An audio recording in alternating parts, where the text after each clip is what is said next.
Hey guys, welcome back to another video. So there's many things that I want to talk to you about today. Number one is secret talks reportedly being carried out in Europe between the Israelis, the Qataris, and some European countries. Now remember, after the ceasefire ended, the temporary ceasefire, the Israelis withdrew from the negotiations, saying that now Hamas need to release all of the hostages. So what's brought them back? Obviously, the pressure and the persistence of the Palestinians in Gaza. That's number one. And to add to that, the pressure from the Houthis and the Iranian-related groups across the Middle East. That's another contributing factor. All of that is obviously economically hurting Israel and its allies very hard, and they are slowly looking for a way out.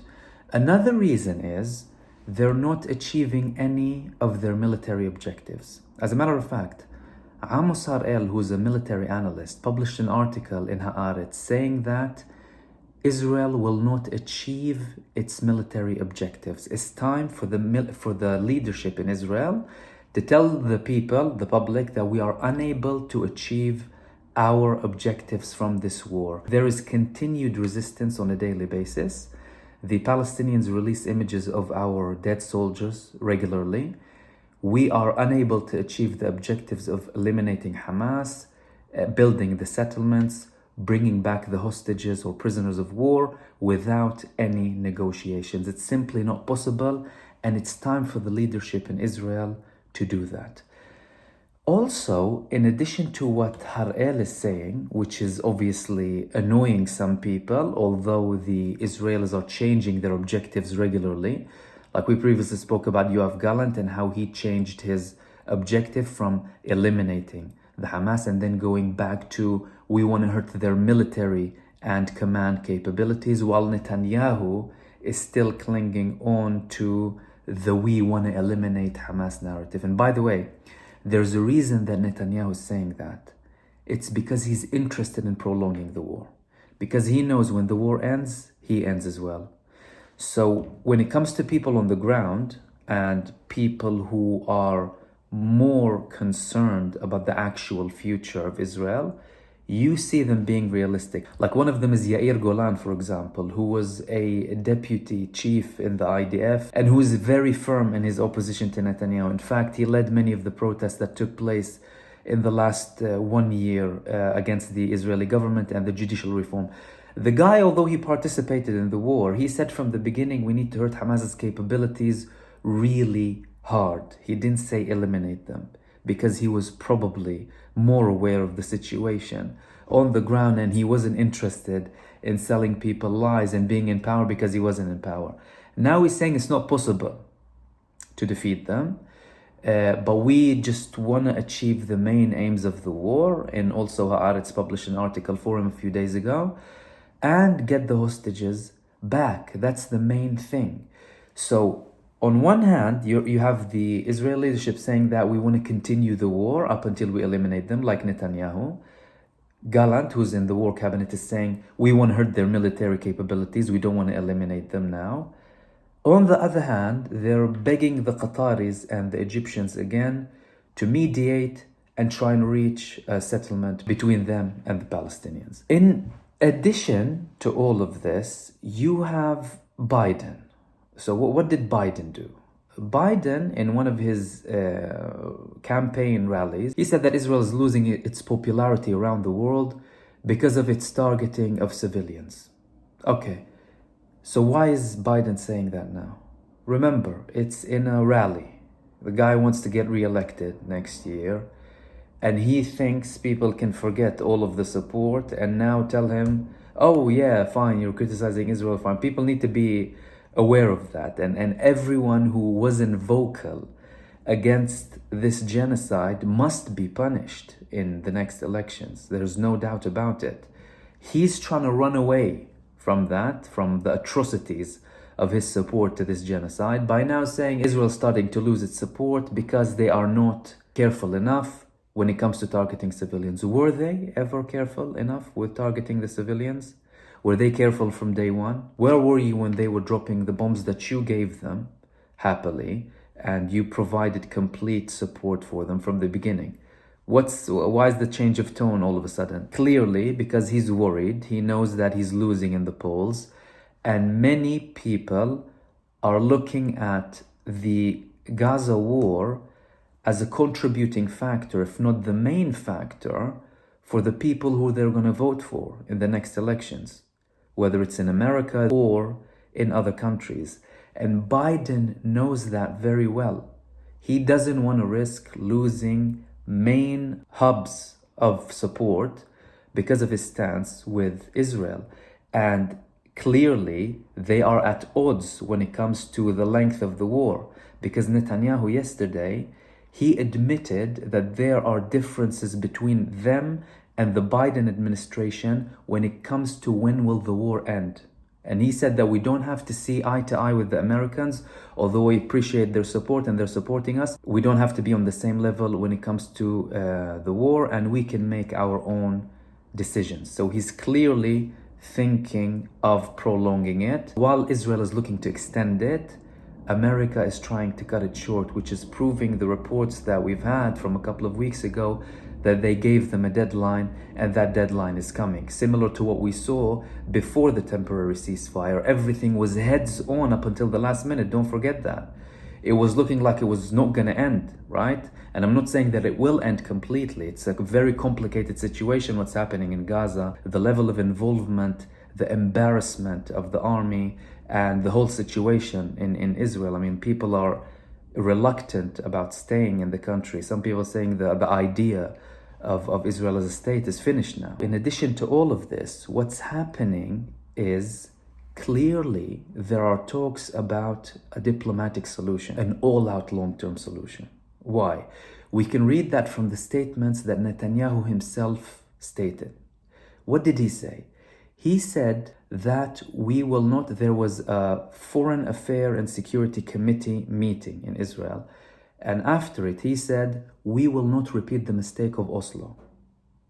Oslo, in reference to the Oslo Accords in 1993, when the peace process started between Yasser Arafat and Yitzhak Rabin, the late Israeli prime minister who was assassinated in 1995, which Netanyahu opposed severely. He was very critical and vocal about his opposition to the Oslo Accords, and many people even say that he supported the assassination of Yitzhak Rabin. So he said, we're not going to repeat the mistake of Oslo of 1993. So why are you saying that? Clearly there's talks in the background about a solution, about a long-term solution, because what Hamas have done, it took the Palestinian case on the international level, and it's the main thing most people are talking about. I mean, it eclipsed Ukraine. Hardly anyone's talking about Ukraine. You're not talking about Taiwan. And it's the main thing because it's instigating multiple conversations, whether they're social, political, historical, and people are witnessing the lies and the genocide happening in front of them. So it's sparking up a lot of debates.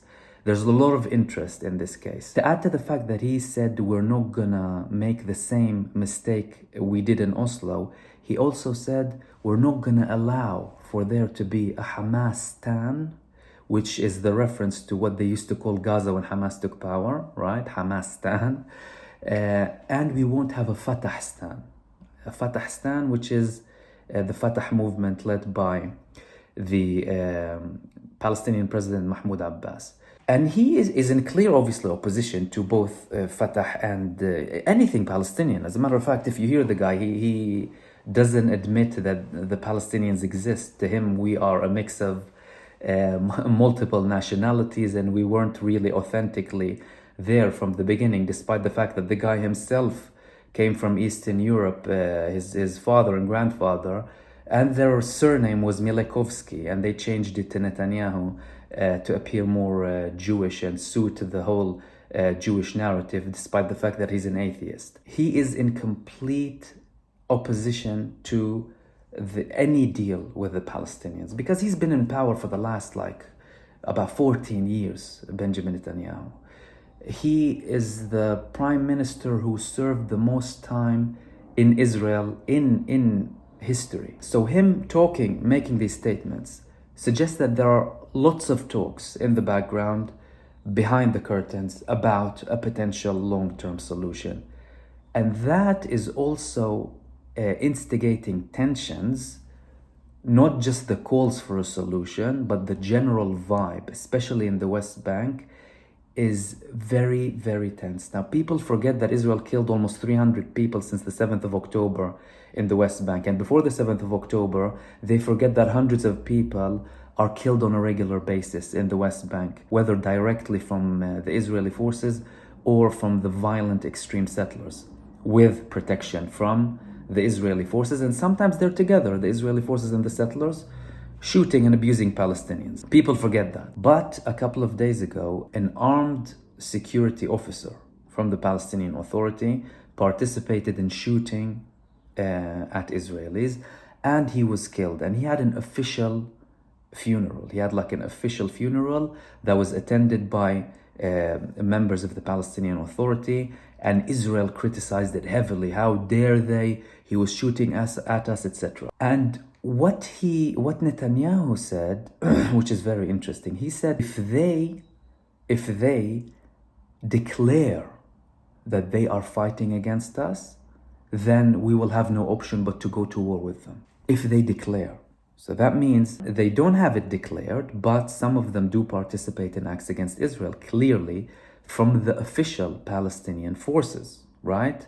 Although they are supposed to have very tight relations with Israel, but at the end of the day, these are family members of people from Jenin, from Nablus, from Ramallah, from all of these places, and they have sympathy at the end of the day. They know what's happening, and some of them participate in protecting themselves. So Netanyahu also made a reference about them, their forces, the Palestinian forces, training in urban areas and training to do things where they can take prisoners, etc. And he made that as a reference to, as in, look, they're preparing for war with us, clearly.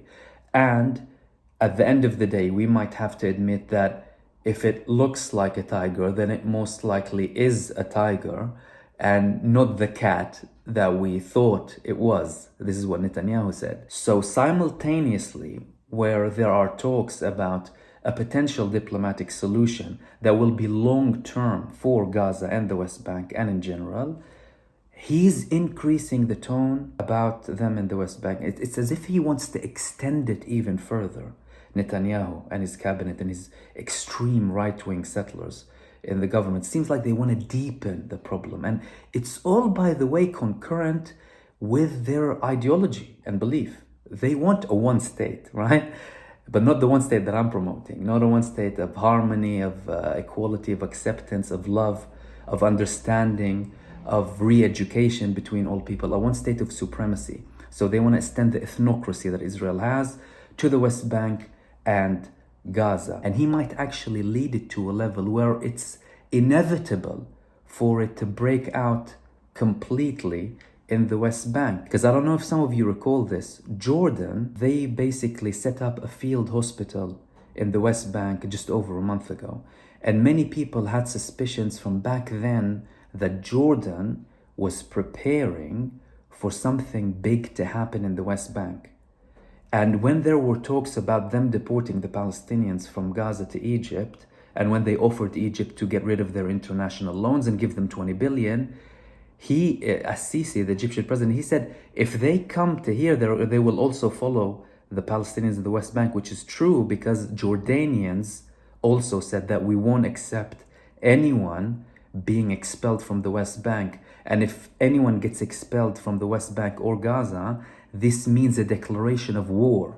As-Safadi said this, the Jordanian foreign minister. So we have two routes at the moment. A diplomatic route for a solution, for a long-term solution, an increase and an expansion of the war.